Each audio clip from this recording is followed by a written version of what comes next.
Sejam bem-vindos, caros cursistas. Sou o professor Wagner, responsável por ministrar o componente curricular Filosofia da Educação. Então, nessa unidade 3, dando prosseguimento à nossa sequência de aula, nós iremos, agora dessa vez, trabalhar as tendências pedagógicas, os quais nós optamos dividir em momento parte 1 e a parte 2. Ok? Então, nesse primeiro momento aí nós vamos perceber que na filosofia ela evolui como rupturas marcantes e fáceis de serem observadas. E vamos evidenciar, é lógico, quais são essas mudanças que vão ocorrer durante o transcurso histórico. Então, frente a essas afirmações aí, esse enunciado, vamos começar, e claro, como sempre, desejando bom aprendizado a todos e a todas, e que a gente possa, de fato, construir esse processo de ensino-aprendizagem juntos. Ok? Então, vamos lá. Logicamente que para que a gente possa iniciar o estudo, é importante conhecer as fases da educação. Dentre elas aqui, já que nessa primeira parte nós iremos abordar pedagogia e educação, a educação tradicional, a escola nova e a tendência tecnicista que alguma vez, talvez os senhores, senhoras tenham ouvido falar em algum momento. Essas cadeiras que tratam sobre a educação. Bom, no que tange a pedagogia e a educação, primeira consideração inicial, primeira se fala aí, por que o professor precisa estudar? Isso aí é uma coisa interessante. O estudo ele é uma espécie de combustível para o professor. O estudo é para abastecer-se, e aí sim ele ter capacidade intelectual de concatenar suas ideias, fazendo esse papel de mediador, educador do que há na sociedade e em sala de aula, podendo fazer esse link. Haja vista que o estudo, mais do que um conjunto de práticas, confere ao educador uma postura também, além de tudo, acadêmica. Pedagogia e o senso comum.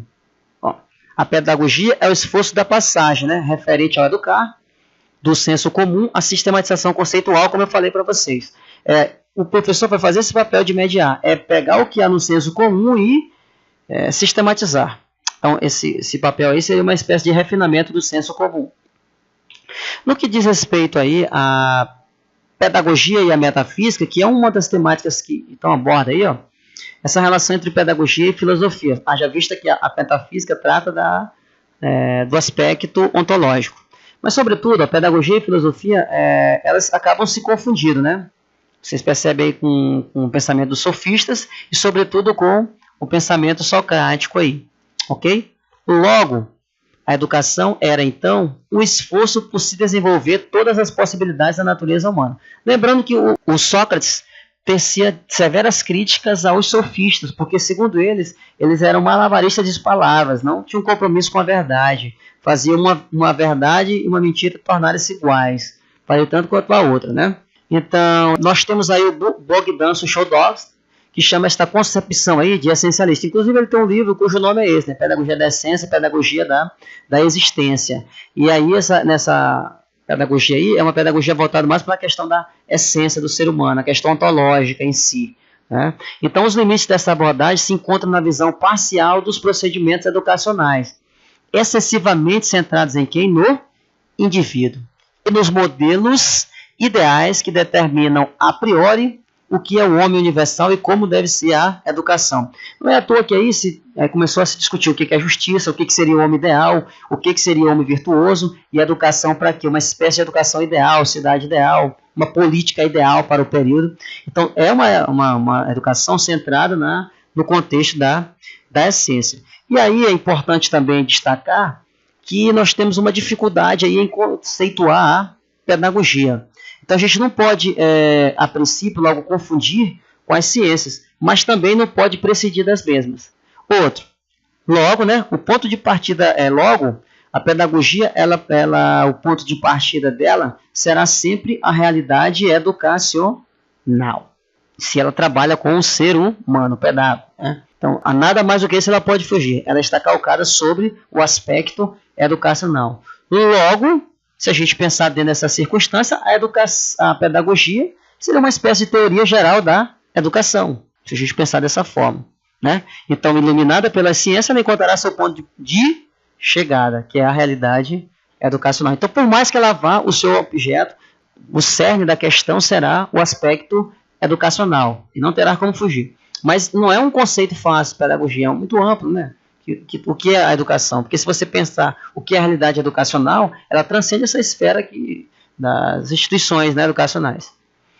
Mas ela tem a sua importância também, a pedagogia. Apesar de ela é complexa, ampla e sua importância. Então aí, em que sentido ao educar? Qual a importância dela? Primeiro, que tipo de homem a gente quer formar? E para que tipo de sociedade? Os conteúdos que são ministrados. Que conteúdos usaremos para formar este homem e essa sociedade? Então tudo isso é papel, né, importante que a pedagogia ela vai destacar, ela vai recortar e vai considerar o que é interessante a priori nesse sentido. É claro que esse fator que é importante, ele é relativo porque está relacionado, né, justamente o que a sociedade demanda disso. E logicamente o método. O que seria esse método? Como devemos supostamente ensinar e que metodologia abordar? Né? Que metodologia ser executada, seja na sala de aula ou na sociedade, para que haja um processo eficaz do binômio ensino-aprendizagem, né? E uma relação entre o aprendiz, né, e o educador. Né? Então observe aí, ó, você tem as concepções antropológicas, os conteúdos e os métodos. É nessa sequência aí que vocês estão observando é que vai trilhar essa importância aí da pedagogia. As concepções antropológicas são as concepções do homem, é o conteúdo que vai ser sistematizado, e o método é como a gente vai abordar esses conteúdos para que seja deglutido intelectualmente pela sociedade. Okay? E assim, já no que diz respeito aí à escola tradicional, que é um dos temas, e aí abre-se uma grande polêmica, por quê? Se você pegar o que a educação tradicional ela vai centrar o que aonde? Primeiro, como é que se dá a relação entre professor e aluno? Ela acaba sendo magistocêntrica. O que é isso? É o mestre no centro do processo ensino-aprendizagem. Então, até o ar de superioridade, a forma como as salas eram montadas, em fileiras, e o professor numa parte mais alta. Ali já denotava uma relação de poder. Como é que são esses conteúdos, né, na tendência da escola tradicional? A ênfase é sempre o quê? Na aquisição de conceitos. Inclusive, o Freire vai tecer uma crítica muito interessante, que essa educação acaba no chamado decoreba, né? Que você acaba querendo socar conteúdos na cabeça do aluno, a qual ele vai denominar de educação bancária. E aí essa educação, depois, como é que você vai saber que é isso? O aluno vai vomitar tudo que ele, né, entre aspas, o que ele aprendeu em suas avaliações, que na verdade não vai instigar o cérebro humano, mas sim vai apenas aguçar a questão do mesmismo, do mecanicismo, do aluno decorar, memorizar aquilo aqui, por todos os aspectos. Aliás, como é que essa metodologia aí dele utilizada? É sempre uma exposição oral, haja vista que os exercícios são de fixação. Então, como é o professor que é o mais sempre, o aluno ele acaba não tendo vez, entre aspas, né, nessa conjuntura. E já no que diz ao respeito da avaliação, como é que é essa avaliação aí?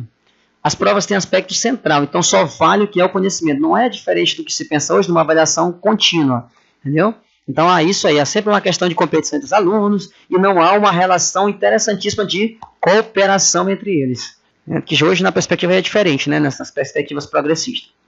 A absorção do conhecimento, ela é empírico, sem preocupação com a compreensão. É a prática lá. Agora, o Paulo não está preocupado na assimilação, mas mostrar que ele aprendeu. E a disciplina é intensa, hierárquica e garantida pelos meios das punições, como vocês podem ver aí, das antigas palmatórias e uma série de outras coisinhas a mais aí, né, como está ilustrado aí nessa imagem. Bom, é também nesse período da escola tradicional que você tem o iluminismo e a educação, que é uma visão esclarecida, iluminada pela razão natural. Destaque aí para Rousseau, que nós já citamos em outro momento, e Kant, e também você tem um destaque aí pelo Renascimento e Idade Moderna, no qual a educação era profundamente classicista e era embasada na filosofia tomista e disciplinadamente rigorosa. Okay? Essa escola, nós já citamos aqueles elementos que endossam essa conjuntura. No que diz respeito já à escola nova, como o próprio nome diz, nova porque vai, de certo modo, de encontro aos que até então militava-se a pedagogia pela escola tradicional, já na escola nova nós temos algumas características diferentes. Né? Eles já pensam o quê? Que a educação ela deve preparar o ser humano para a sociedade. Né? E essa sociedade, como ela se encontra em constante mudança e ela é uma sociedade dinâmica, o ser humano, a educação também ela precisa ser dinâmica, ela tem que estar atrelada ao seu tempo. Então, se a gente observar as tendências, elas estão sempre de acordo com o período. Por quê? A escola tradicional está alinhada ao seu tempo, que é aquela disciplina. Na escola nova, ela vem romper com esse, ou se propõe a romper com este paradigma, entendeu? Então ela quer se contrapor esse modelo da educação essencialista e propor uma educação existencialista. Lembra-se do Bogdan Suchodolski, que nós falamos ainda há pouco, quem tiver a oportunidade de ter uma lida nesse livro, né? Entre a pedagogia da essência e da existência, mais ou menos isso. Então, nesse aspecto aí, ó, quem vai ser o conceito, quem vai ser o centro do processo será o aprendiz, será a criança. Eis o nome agora aí do pedocentrismo, que pede da criança, que está no centro do debate. E aí nós temos aí, como vocês podem observar, no slide, nessa imagem aí, como é que são as relações do professor. Já não é mais o senhor detentor, mas o papel do professor é ser um facilitador, é um mediador, é um educador. E o papel do aluno, nesse caso aí, ele passa a ser o sujeito protagonista do processo ensino-aprendizagem. E ele tem o papel ativo, ele já não é mais só aquele que escuta, ele também intervém no processo. O Libani tem um pensamento dele interessante, no qual que ele coloca que a escola é também uma espécie de empresa, só que uma empresa diferenciada do sistema administrativo. Haja vista que o produto, no caso, que é o conhecimento, e aí quem vai partir disso aí é o aluno, ele também interfere no processo de produção. É diferente de uma empresa no sentido tradicional da palavra. Porque o aluno, ele interfere no produto final. Então, isso é diferenciado. Os seus conteúdos na Escola 9 é a descoberta de conceitos e os programas são mais flexíveis. Haja vista que vai partir da necessidade do educando. Okay? Então, a aprendizagem, você tem as atividades individualizadas, porém você tem as atividades que visam a cooperação. A metodologia é o chamado aprender fazendo, né? Que é da pedagogia da ação, cursos materiais, jogos de laboratórios, toda essa ludicidade aí. O currículo é diversificado, então sempre trabalhando com a questão da praxe, né? E a disciplina, a questão o estímulo à pessoa humana em si, a responsabilidade, a capacidade crítica, a disciplina voluntária e as normas coletivas. Já a avaliação é uma das etapas desse processo de aprendizagem, mas não é só a etapa como era outrora na escola tradicional, no qual o peso fundamental era a prova. Aqui não, na Escola Nova o peso vai ser o que? É uma das etapas, é todo um processo, você tem vários elementos para ser avaliado.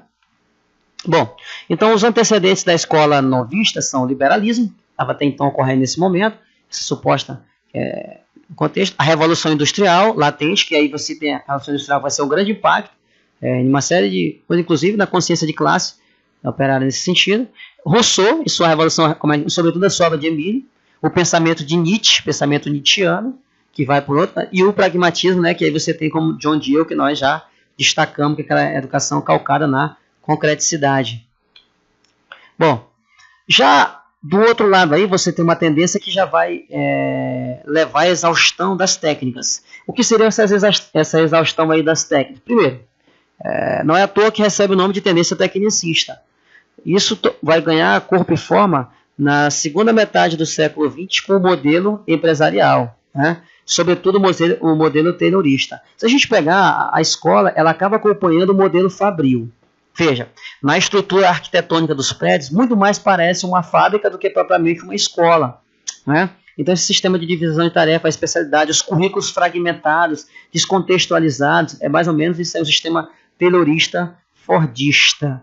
Okay? Então você tem uma mentalidade empresarial que ganha terreno no campo educacional. Isso é muito enfatizado pela sociedade norte-americana. Isso é tão verdade que no Brasil há uma influência disso aí, o PAC-MEC e o SAID, no qual queriam qualificar mão de obra no Brasil. Eles queriam inibir, inclusive queriam até privatizar as universidades, acabar com as universidades públicas, né, na década de 68, e aí eles queriam o quê? Que o ser humano cursasse o ensino profissionalizante para formar um exército de mão de obra reserva, porque aqui chegaria uma chuva de multinacionais e precisaria o quê? De mão de obra especializada e barata. Então, como é que você consegue isso? Formando o maior número de pessoas e para que você possa ter o controle do salarial.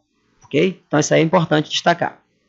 Bom, na educação tecnicista taylorista, essa suposta ideia de meritocracia versus aprendizagem, ela funciona da seguinte forma. Ela transmite o conhecimento técnico e objetivo. É mais ou menos que diz, para que discutir sexos anos, não temos que discutir essa temática. Não é que seja isso, mas eles estão mais voltados para a mecânica. Observe aquela questão do filme do Charlie Chaplin, no qual o cara é sempre condicionado a fazer o mesmo. Então, qual é a crítica a tecer nesse sistema terrorista? É que o ser humano ele não vai ter capacidade de refletir e de produzir as suas críticas. Ele vai estar sempre condicionado ao modelo mecanicista, sempre seguir aquilo que está sendo posto.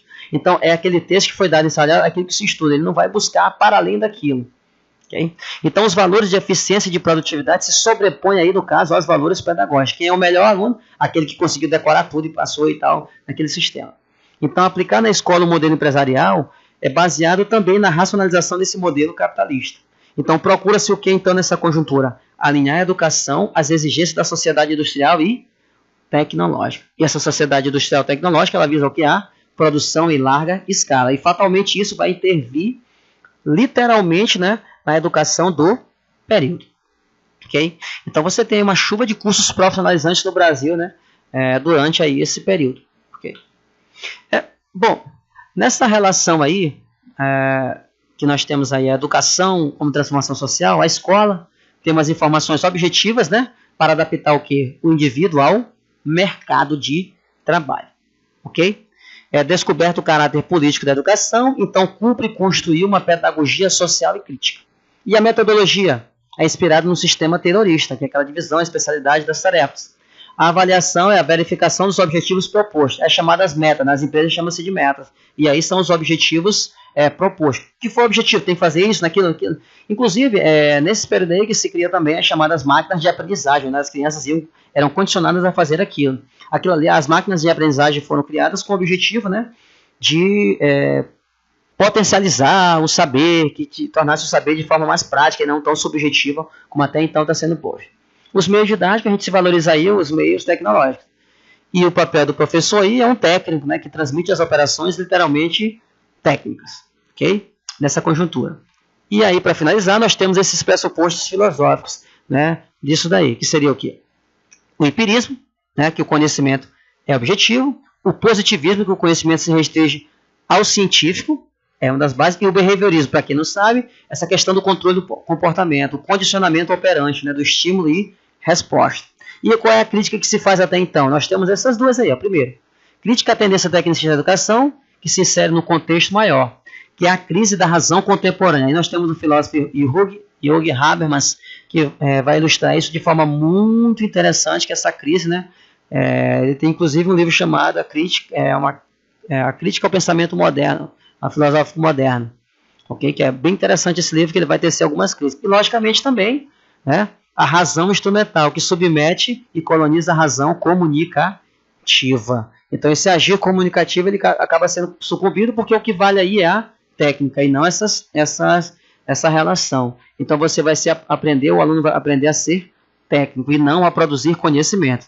Então, dito isto, meus queridos e caríssimos cursistas, né, vamos continuar o nosso debate lá no nosso fórum, né? Agradeço pela atenção. E aí você pode estar postando lá seus links, seu chat, pode, né, dúvidas, postar um posicionamento que você compreendeu, querer também acrescentar algo, citar outros autores que tem a ver com essa temática a qual nós acabamos de debater. Então, isso aí, meu muito obrigado e um bom estudo a todos e a todas.